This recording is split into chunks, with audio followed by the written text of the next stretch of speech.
Yes, I was failing math a lot. Like since grade 11, I failed functions, and I think well, that was kind of obvious that I would fail because out of the 53 classes that year, I went to 3 classes.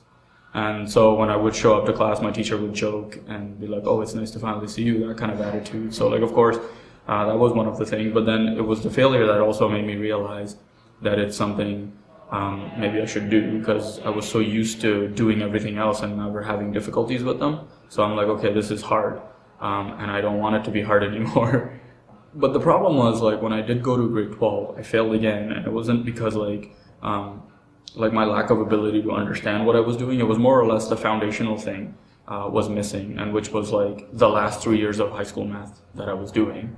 Because if you don't understand like functions at grade 11, you go to advanced function in grade 12, it makes sense you'll fail again because it was like all the things you've been working on in the last year are getting piled, like you're just piling more on top of that. And if you go to like a calculus course right after, it's just adding more and more to it. So because I was missing like the base, I just went into all these classes even more confused than I was before.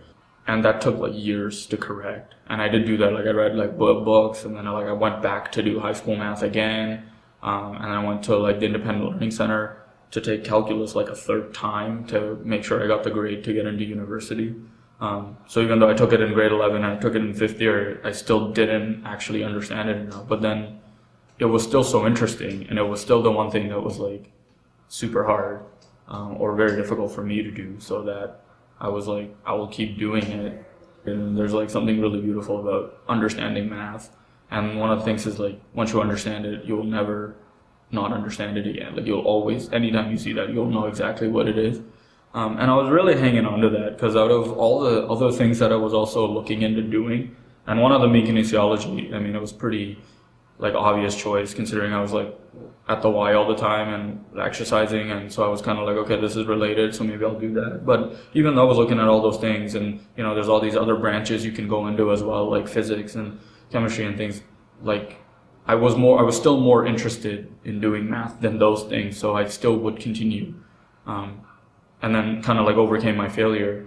Once I was exposed to more of it, even at a failing rate, I just still knew more math than I did before, so I still took that as a positive thing, and I'm like, okay, I'm gonna keep doing it because it gets better as I go.